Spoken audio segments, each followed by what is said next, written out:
Good Monday morning. Does that look familiar?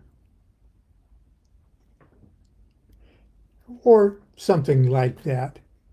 You'll notice that the lettering is in English, but you've probably seen this diagram uh, with the lettering in German or Latin, but something like this. Kabbalistic diagrams, things like that, that'll eventually lead to images like the tree of life and other alchemical, astrological things. I've seen the originals of these. Some of them are actually even hand painted in watercolors.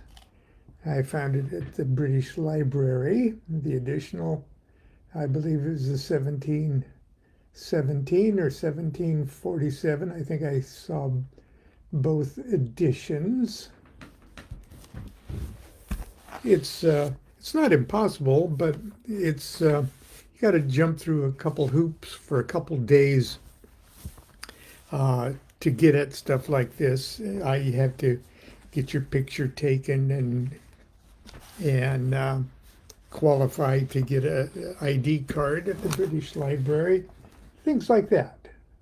Okay. Now, if you join the Rosicrucian Order Amorc or something like that, you see reproductions of the original things like this in their material. And you say, what the hell is that? What the hell is that about?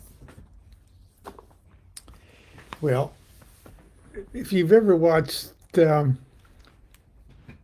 now, believe me, even though I got my card at the British Library, I'm not much of a formal degreed scholar in anything.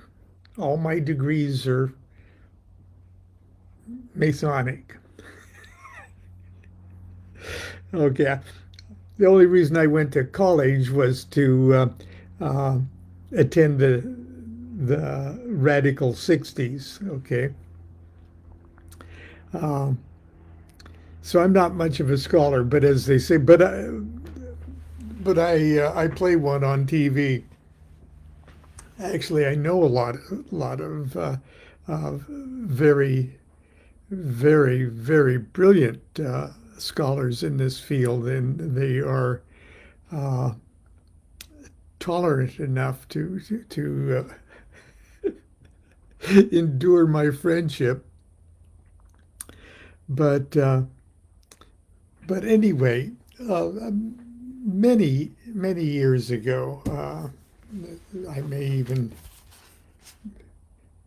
2006, so it was probably 2005 or something. My dear friend Patricia Baker, who is, I guess, for all intent and purposes, my literary agent as far as media is concerned, films, documentaries, movies, that kind of representative. And we're working on projects. Mostly, we met through my biography, My Life with the Spirits, and but then we went on to other film projects that some of we're still working on. Anyway, she lives with her husband in Western Massachusetts, literally in a castle. Okay, a castle they built. He's a famous race car driver, and so they're well off, and they were vacationing in Europe. Okay, for furnishings for their the interior of their beautiful. Truly, if you see it from the outside, it is a tasteful castle. But they're looking for antiques. Okay, and so they bought a few antique books that were in good condition, but they were very old from the 1700s, uh, just more or less to look uh, to be ornaments around the house, like you'd buy works of art. So have an ancient, spooky looking book on the, you know, and she bought this one. It was printed in German, and it had these diagrams in it, and that'd be perfect. It's a lovely book. And she bought it as an antique. She didn't buy it as a rare book. She bought it as an antique, just like a lamp or something. And when she gets back, the next time we chat, she asks if I'd ever heard of the book, because she was going through it and it looked pretty damn interesting, but it was all in German, and old German at that, with the funny writings. And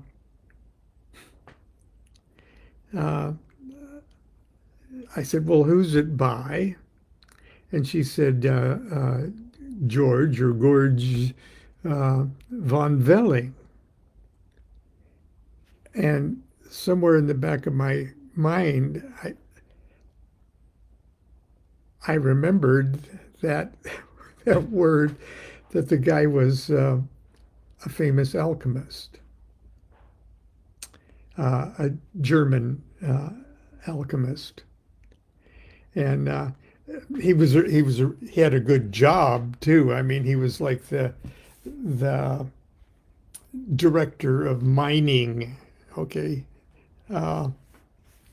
An alchemist would just be perfect for the metals and the earth and salt and stuff.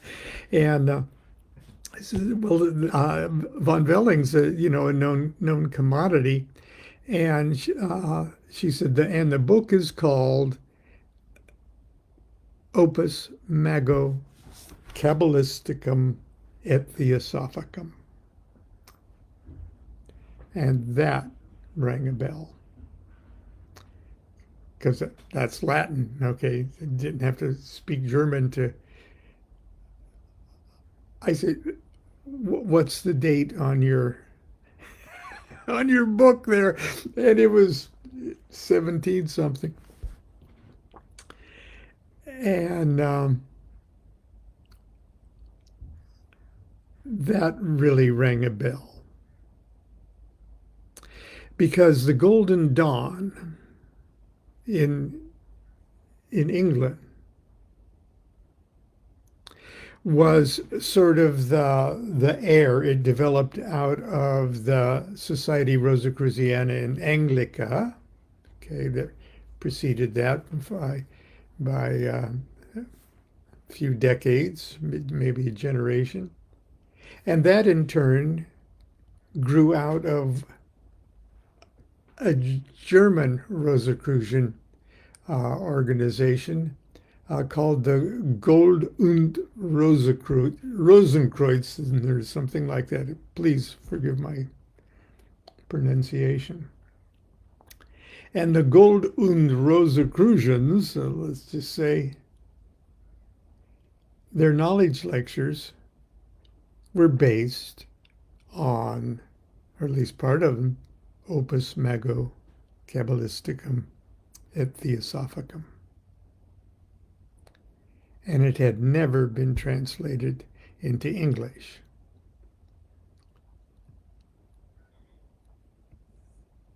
And English-speaking occultists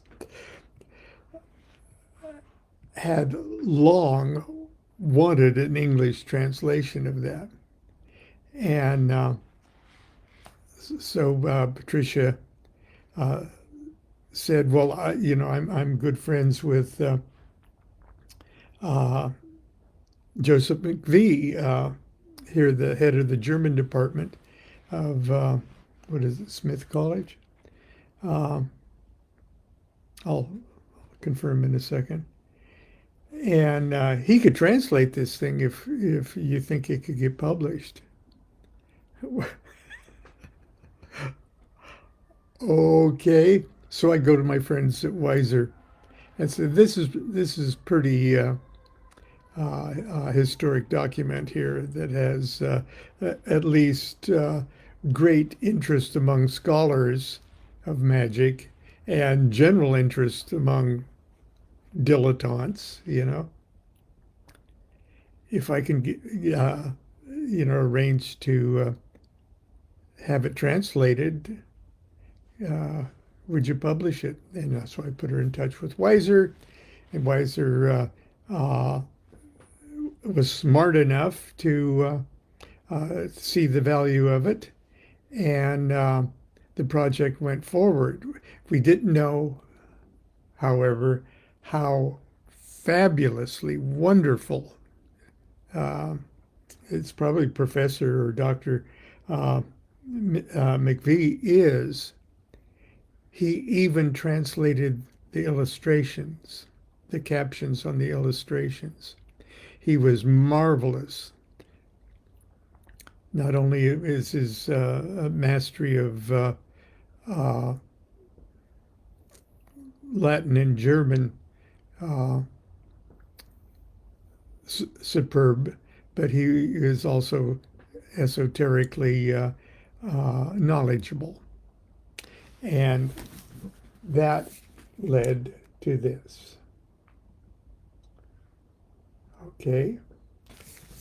Full title, and it is the full title, Opus Mago Kabbalisticum et Theosophicum, in which the origin, nature, characteristics, and use of salt, sulfur, and mercury are described in 3 parts, together with much wonderful mathematical, theosophical, magical, and mystical material, as well as thoughts on the creation of metals and minerals in nature. Many curious mago-Kabbalistic illustrations and a key to the entire work. Also included are essays on divine wisdom and an appendix of several quite rare and precious alchemical pieces. By George von Velling. Now, I'm not going to kid you, it's boring. Or if you're expecting thrills and chills, it's pretty dull stuff. And it's well, I try to explain in my introduction to the book, which I'm not going to read the entire introduction. Please don't run away. Just going to read the first couple pages. And I've been the book's available and for sale. And if you're first of all, if you're a collector of interesting, rare esoteric material, you'll need it in your library, and it's a beautiful edition. But if you also have the patience and the interest in alchemy and the sometimes over flowery veils of language in which alchemical technical information is couched to keep you from being burned at the stake. If you have enough patience to get through that, it's fabulous stuff. Okay. And if you've already got books like Codex Rosicrucian or Secret Teachings of Ages, where you see these diagrams in Latin and German, it's worth it just for the English translation of the diagrams. Okay.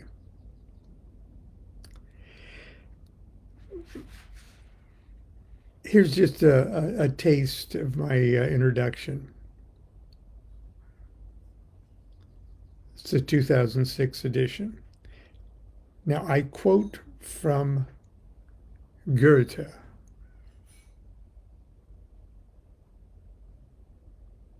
Faust. If you've ever seen the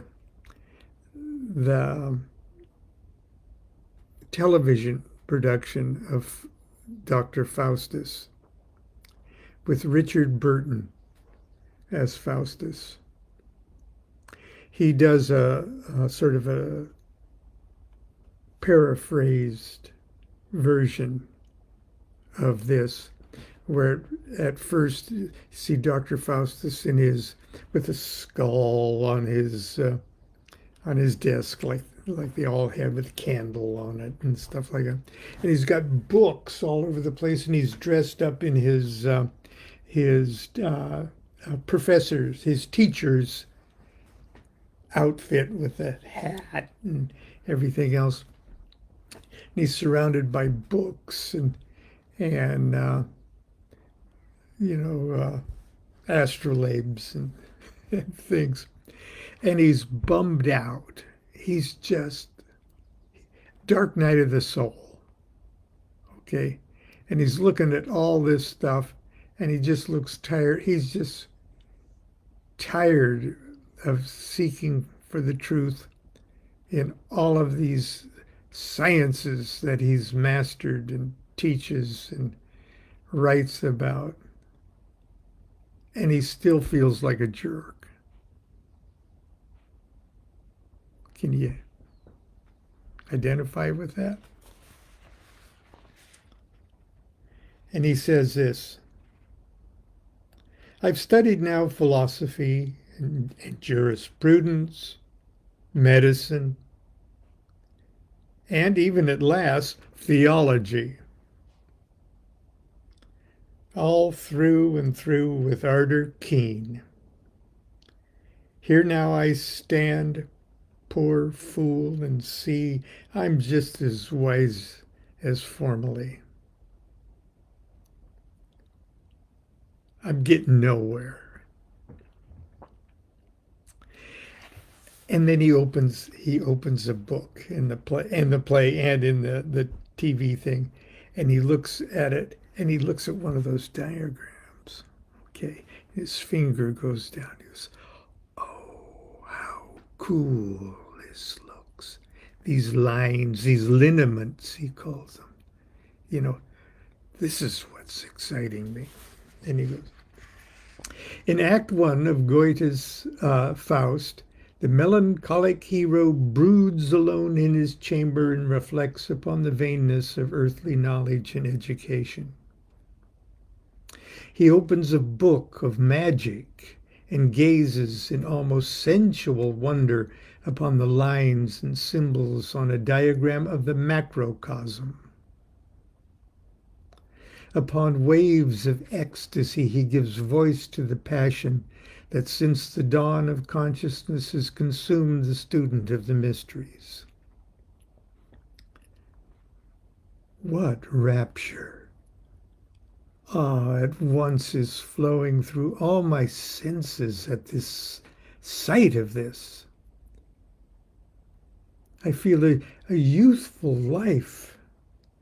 Its holy bliss through nerve and vein run on, new glowing. Was it a god who wrote these signs that still my inner tumult, that fill my wretched heart with ecstasy? Unveiling with mysterious potency the powers of nature round about me here. Am I a god? All grows so clear to me. In these pure lineaments I see creative nature's self before my soul appear. Now, first I understand what he, the sage, has said. The world of spirits is not shut away. Thy sense is closed. thy heart is dead. Up, student, bathe without dismay thy earthly breast in morning red. By God, I'm going to study this shit, you know. The archetype for this book that fired Goethe's imagination and in the play initiated Faust's memorable career as a magus was in all likelihood a real book.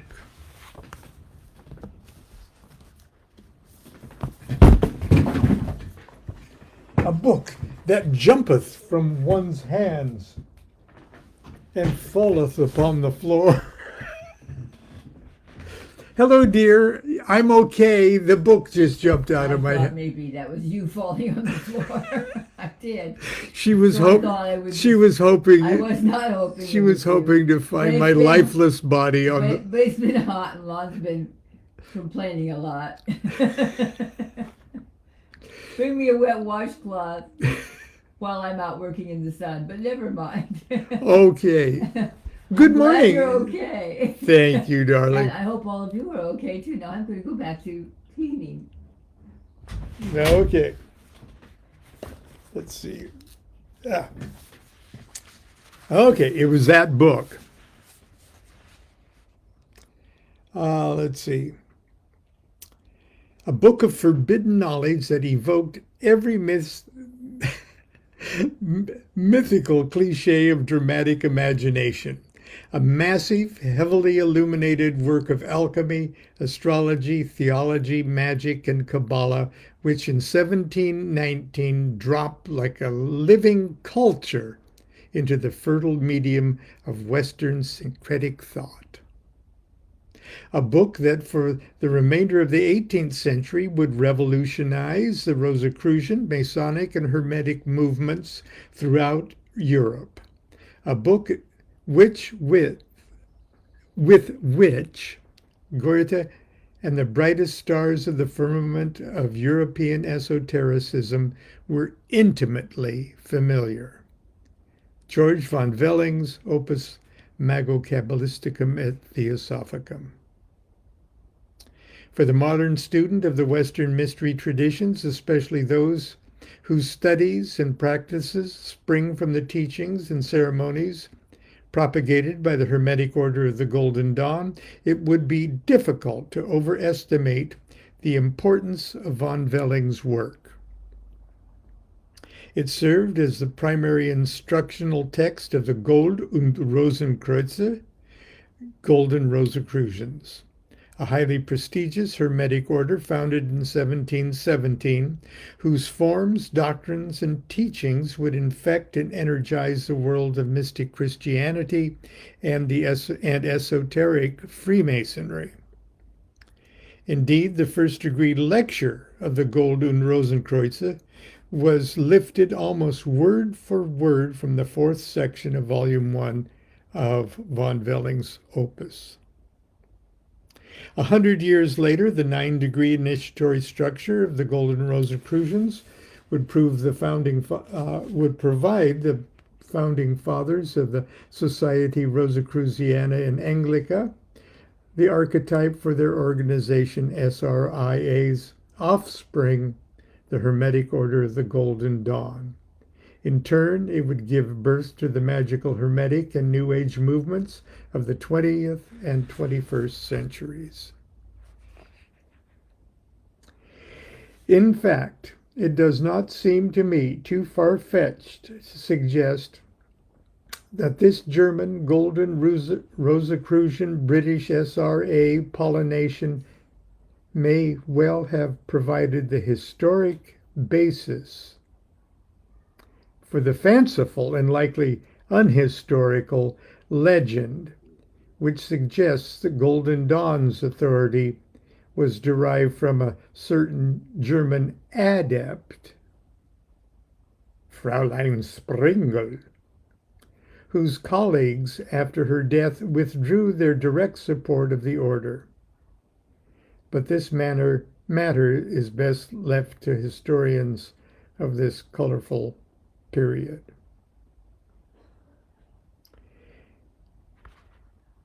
In other words, it could be argued that this book is the legendary Fraulein Springle, who MacGregor Mathers and colleagues, but I think it was mostly Mathers, concocted to give the Golden Dawn some authority. It didn't need any authority. It just needed the brilliance of MacGregor Mathers for, gee, why do you need lineages and shit like that? If you're a genius, you're a genius. And suck it up. Man up and be your own authority. Okay. Okay. It's fair for readers to ask if Opus Mago Cabalisticum et Theosophicum is such an important historic document, why haven't I heard of it? The answer is almost unbelievably simple.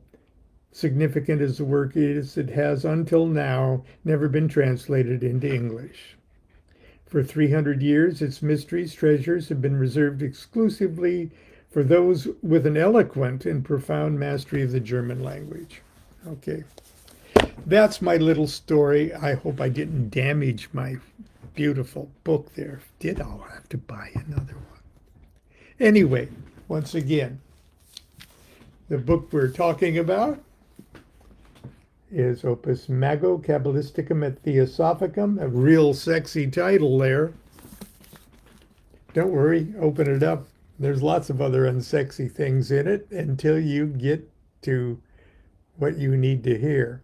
It's by George von Velling, translated by the brilliant Joseph G. McVie, and edited. I went to England for 2 days, compared McVie's text against two copies of the original.